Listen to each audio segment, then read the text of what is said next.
And we're back with another exciting episode of the Incredible Hokes. I am Chris. I am Mark.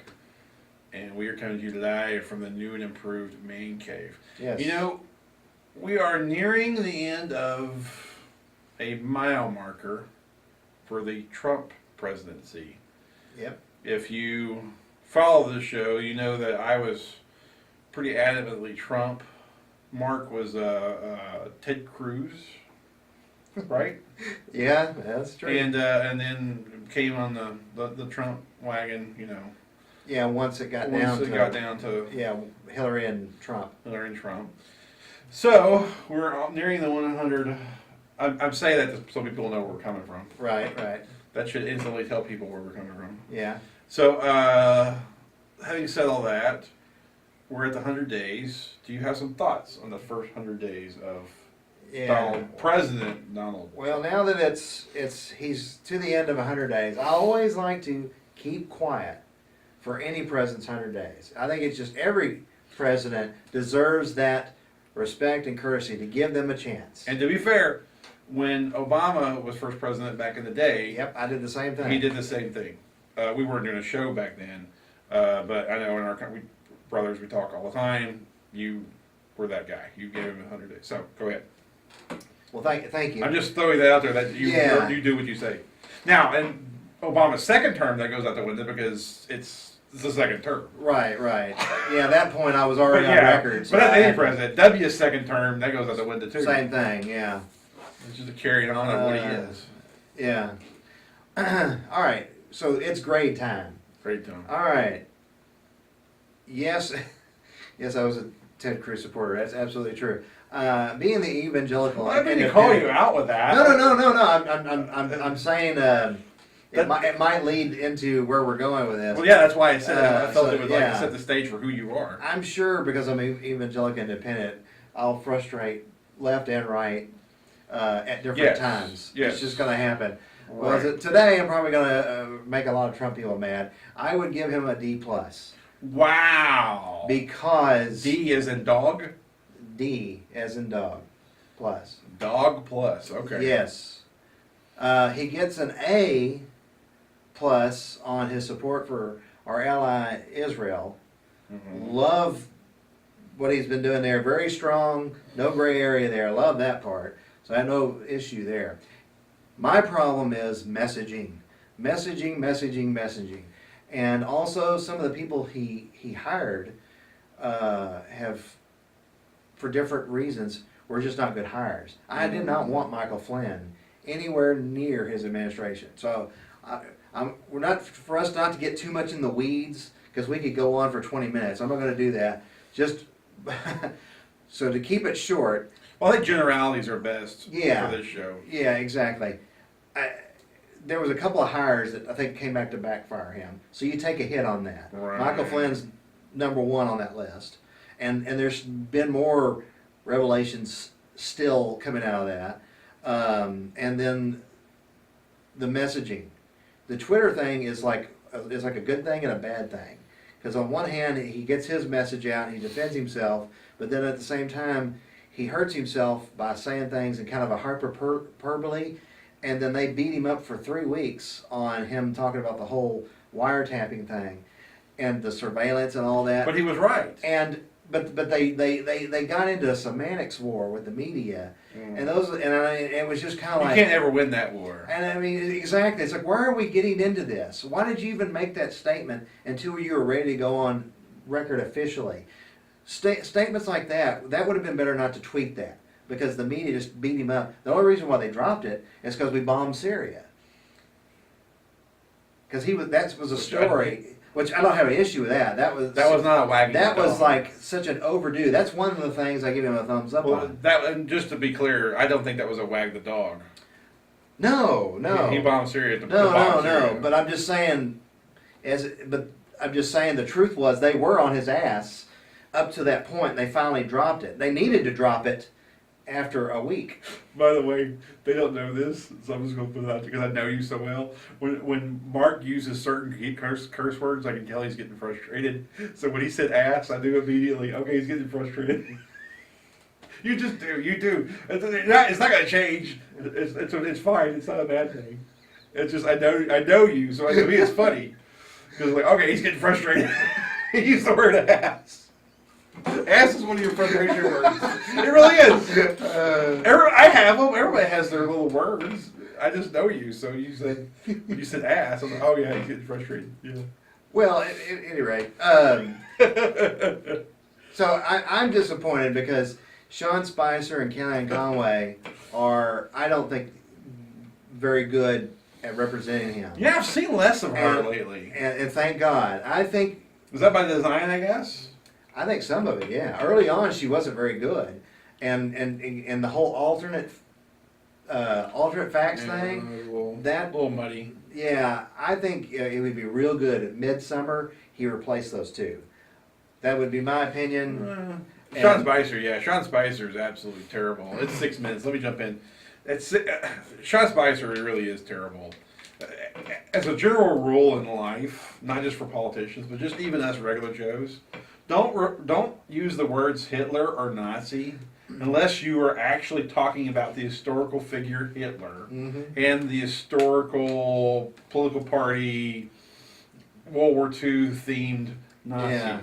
See, and it's stuff Never like that. never use metaphors involving Hitler or Nazis. You can save yourself a pile of grief through life if you just never use those as a metaphor or an analogy or anything else. Right.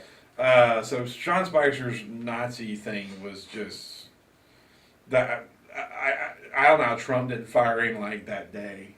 I would have. But anyway, Kellyanne Conway's a little clunky. I like her in that she's she brings the female dynamic to it that's sorely missing in the conservative Republican side. But she can be a little clunky. The alternative facts thing. Yeah. I got what she means. I understand what she means. But as you said, the semantics war, they just took that and ran with it. So you're just giving. I guess what I would say is, if I had to do a grade, I guess it kind of matches what you're saying is they're really clunky about delivering messages. Right. Really bad. Right. Like they allow for gray area that really shouldn't have to be there. Correct. And if they would just say, okay, 1 and 1 is 2, and deliver like we're doing this, things would go a lot smoother. But you're right with the hyperbole and the weird analogies or whatever else they do, really clunky. Yeah. So I agree with you. On messaging, they pretty much suck balls. And maybe that's just who Trump is. I don't know. Maybe it is. Now on practicalities, I'm kind of right there with most all the things. I'm sure I'll regret it later, but I can't think of one thing that has made me go, oh, I just don't agree with that. I mean, I support the tax cut that just recently rolled out. I'm all in favor of all the jobs creation and things like that. Sure. Forget all that. My desire for a Trump presidency as a candidate is being verified as president. I'm the emotional guy. I'm not an X's and O guy. I'm not an X and O guy with anything. Right. I'm an emotional guy. I'm not analytical. I'm not an engineer. So I said, if you go back and look, I like Trump because of the swagger and the attitude of we're not going to take any shit. We're America. We're going to stand tall. We're going to have a little bit. We're going to be John Wayne. Right. And he's doing that. Right. So at the end of the day, I am having a great time with this first 100 days because he's doing that in spades. Right. There's no more of this. Well, we're the most powerful nation in the world, but we'll do it your way. Well, that's what Obama did. Yeah. Yeah. Oh, I understand. That's not who we are. That's just not who we are. I hear that phrase one more. I know. I was like, that ain't who you are, buddy. Yeah. So standing up to China, all those type things, I'm having a great time with it, and I'm sure people will greatly disagree, and that's fine because I'm not a political expert at all. I go by emotion, and that's just how I feel. So I'm sure the facts would probably destroy me. I'm just telling you how I feel. Well, the big no-no he committed in the 100 days was the Obamacare plan that they were working on.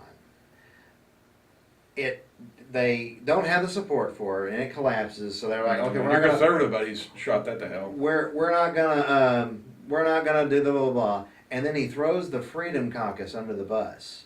The Freedom Caucus people are not the bad guys in this equation. It's those people that have supported the Tea Party, supported the Trump train. It's that base, and it's and people like Ted Cruz and the Freedom Caucus were filibustering, trying to get the establishment to stop Obamacare and stop the funding for it. The Freedom Caucus has never been the bad guys on this. What was happening was the moderates were trying to basically keep all their big pharma people happy, and they were trying to pull a fast one. So I was really upset that since then Trump has backed off on it, but his initial reaction was to attack the Freedom Caucus. I don't think it's. I was disappointed. I don't think that's what the way. I get what you're saying, and I understand what you're saying. And I'm not saying you have no basis for it, but I think Trump. That's not how it's viewed by him. I think Trump is like a coach. Mm-hmm. Bill Parcells, Jimmy Johnson, whoever. Yeah. He can rip your ass a new one, but still like you. Yeah. Still want to play you. I think still that's a great analogy, by the way. So, Yeah. in my mind, ripping the Freedom Caucus, I think sparring with Hillary. In his mind, it is not personal. Right. Just like Bill Parcells, it is not personal. Mm-hmm. Jimmy Johnson was not Bill Belichick, whoever. Yeah. It is. I'm ripping your ass, but I'm still going to play you. I still like you. You're still have value. Yeah. It's the coach. I think it's that mentality. I don't think he threw him under the bus in the Yeah. in a sense of like an enemy. To me, it was like I'm a coach. It wasn't vindictive. Yeah, it wasn't vindictive. I'm a coach. They didn't play ball with the way I want it played, so I'm gonna call them out. Yeah. Yeah, initially the way it was portrayed was like, hey, you guys, I wanted this, and you went against me, and it sounded vindictive. But I don't think it's how it's meant. I don't think that's his game. I think his game is to. Yeah. I don't think he hates anybody. I don't think he's enemies with anybody unless they choose to be enemies with him. I think he is that coach that will call you out. I would just, as a way to encourage him, a little piece of advice. He's watching this, by the way. Yeah, he's a big my fan piece of the advice Trouble to him would be, we got people in Glasgow watching too. All right, remember Trump lost his base when he called those people on the border vigilantes. You don't want to have that kind of moment. Bush. Yeah, Bush. What did I say? You said Trump. I'm sorry.